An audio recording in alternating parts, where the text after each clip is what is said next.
Bismillah, walhamdulillah, wassalatu wassalamu ala sayyidina Muhammad ibn Abdillah wa ala alihi wa sahbihi wa man tabi'ahu amma ba'du.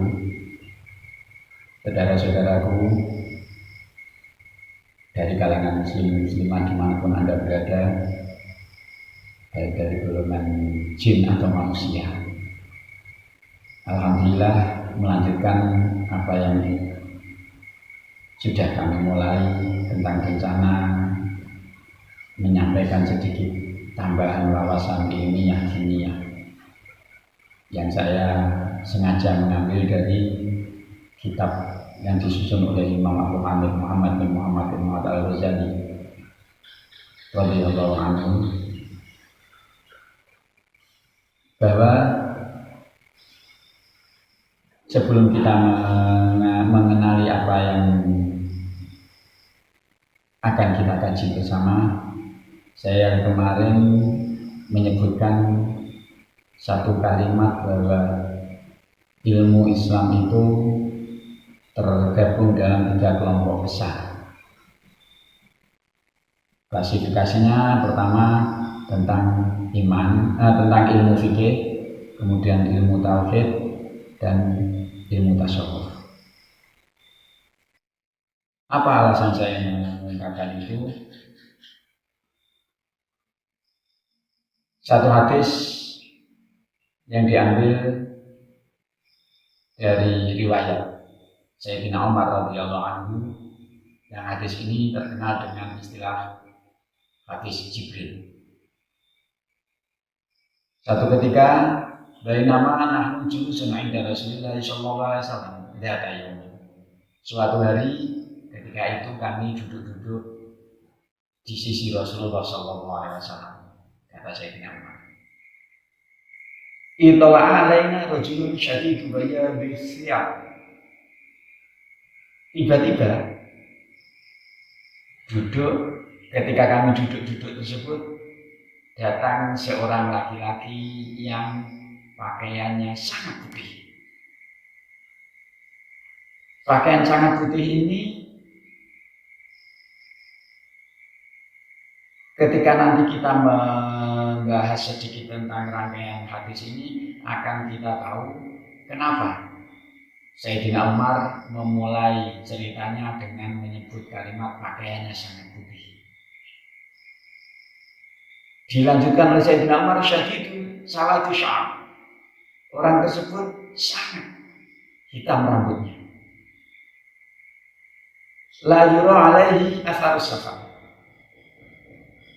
Pada diri orang tersebut tidak ada tanda-tanda dia bekas melakukan sebuah perjalanan. La ya'rifuhu minna ahad. Dan dari kami tidak mengenalinya seorang pun. Ini gambaran disoroti khusus oleh Sayyidina Umar, orang yang tidak dikenal sama sekali. Artinya ada pergulatan pemikiran di dalam jiwa Sayyidina Umar secara logika dan realita bertolak belakang. Logikanya, orang yang tidak dikenal,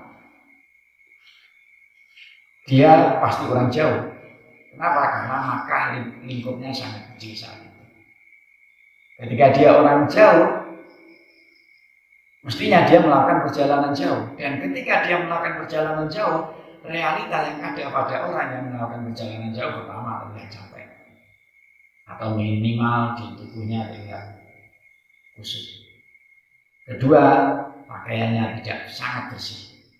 Ketiga, kalau dia memang membuka kepala atau tidak memakai kafiyah dan sejenisnya, maka rambutnya pasti tidaklah hitam karena sengatan terik matahari. Tapi ini logika ini tidak terjadi pada laki-laki tersebut. Kekaguman Sayyidina Umar tidak berhenti di situ. Hatta jalasa ila Nabi sallallahu alaihi wasallam, sampai laki-laki tersebut duduk berhadapan dengan Rasulullah. Ini menjadi satu kekaguman tersendiri, keheranan tersendiri di hati Sayyidina Umar, insyaallah. Kenapa? Karena para sahabat hampir-hampir tidak berani duduk berdekatan dengan Rasul. Haibah, wibawa Rasulullah begitu kuat di kalangan sahabat, sehingga di sebagian keterangan disebutkan kalau sahabat duduk di hadapan Rasulullah, seandainya ada burung yang hinggap di atas kepala para sahabat tersebut, burung itu tidak akan terbang. Ini gambaran bahwa sahabat ini duduk sangat tenang di hadapan Rasulullah karena kuatnya rasa haibah dari Rasulullah. Ternyata belum berhenti di situ. Fa'asnada rubatai ila rubatai, dan laki-laki tersebut kemudian mempertemukan dua lututnya kepada kedua lutut Rasulullah. Ini lebih tidak berani lagi sahabat melakukan. Yang lebih mengherankan wa wada'a kaffaihi ala fakhidaihi, dan laki-laki tersebut menempatkan kedua telapak tangan di atas kedua paha mulia Rasulullah sallallahu alaihi wasallam. Artinya ini jelas bukan orang sini. Kenapa? Dia terlalu berani melakukan sikap itu. Setelah begitu, waqala, dan dia bertanya, ya Muhammad, wahai Muhammad. Lagi-lagi ini hal yang tidak pernah dilakukan oleh sahabat kepada Rasulullah. Para sahabat radhiyallahu anhum ketika menyebut Rasulullah sebagai audiens, mukhatab langsung, tidak pernah berani menyebut nama beliau langsung. Tetap ya Rasulullah, atau kadang malah memulai dengan fidaka abi wa ummi ya Rasulullah. Bapak ibuku menjadi tebusan untuk Anda ya Rasulullah. Ini penghormatan yang luar biasa. Tapi laki-laki tersebut enggak. Beliau menyebut Nabi Muhammad menyebut Rasulullah dengan ya Muhammad, akhbirni anil Islam, ceritakan kepadaku tentang Islam itu apa. Kemudian Rasulullah menjawab, aqala Rasulullah sallallahu alaihi wasallam, al-Islamu an tasyhadu an la ilaha illallah wa anna Muhammadar Rasulullah. Islam itu adalah manakala engkau mempersaksikan bahwa sesungguhnya tidak ada Tuhan yang hak, yang paling tepat untuk disembah, untuk diibadahi selain Allah, dan Nabi Muhammad adalah Rasul utusan Allah. Wa tuqimas shalah, dan engkau mengerjakan sholat. Wa tu'tiyaz zakah, dan engkau membayar zakat. Wa tasuma Ramadan, dan engkau berpuasa di bulan Ramadan. Wa tahujjal baita in istata'ta ilaihi sabila, dan engkau berangkat menjalankan ibadah haji ke Baitullah ketika engkau mampu melewati jalan untuk ke sana. Berarti ketika corona menghambat, maka mereka yang sedang beribadah, yang sudah saatnya beribadah haji, menjadi orang yang dianggap tidak mampu. Setelah Rasulullah menjawab seperti itu, respon laki-laki itu, sodaqta ya Rasulullah, engkau benar Muhammad. Sodaqta, engkau benar. Ini aneh. Keanehan ini diungkap langsung karena mungkin Sayyidina Umar saat itu sudah tidak mampu lagi membendung. Ketika laki-laki tersebut mengungkapkan kata-kata sodaqta, respon Sayyidina Umar, fa'ajibna lah, kami heran padanya. Yas'aluhu wa yusaddiqu. Laki-laki itu bertanya, kemudian mengakui bahwa jawaban itu benar. Kalau dalam bahasa Jawa, berarti laki-laki itu ngetes kepada Rasulullah. Setelah merespon dengan sodaqta, kemudian dari sini bisa disimpulkan bahwa ini gambaran tentang rukun Islam. Dalam rukun Islam ini gambaran tentang ajaran global tentang Islam itu sendiri. Ketika dijabarkan oleh ulama, ajaran global tentang Islam itu menjadi satu kelompok ilmu yang besar, yang sangat luas pembahasannya, yang tidak habis ketika diungkapkan dalam ratusan jilid kitab. Maka ilmu tersebut dikenal dengan istilah ilmu fikih. Yang kalau kita mengkaji ilmu fikih itu terbagi dalam 4 kelompok besar. Kelompok pertama ubudiyah atau peribadatan. di mana membahas tentang sholat dan segala sesuatu yang berkaitan dengan sholat, membahas tentang zakat, puasa, haji, dan semua ibadah yang dilakukan oleh fisik manusia langsung. Kedua, ibadah yang bersifat muamalah, interaksi sosial antara seorang dengan yang lain, antara satu kelompok dengan kelompok yang lain. Yang ketiga, kelompok besarnya adalah munakahah, segala sesuatu yang berkaitan dengan pernikahan sampai ke wilayah waris. Yang keempat, jinayat atau qadaya atau bab hukum. Yang dimana di bab jinayat ini ada satu bab, hanya satu bab yang membahas tentang jihad. Maknanya dalam ilmu fikih pembahasan tentang jihad itu dibahas dalam satu bagian kecil di antara satu kelompok besar ilmu. Inilah ilmu fikih. Dan semua yang berkaitan dengan ini masuknya di pembahasan kepada ilmu fikih. Kemudian pada bagian berikutnya laki-laki tersebut bertanya lagi kepada Rasulullah, "Fa'akhbirni anil iman." Muhammad, ceritakan kepadaku tentang iman itu apa? Jawab Rasulullah, "Qala antu'mina billahi wa malaikatihi wa kutubihi wa rusulihi wal yaumil akhir."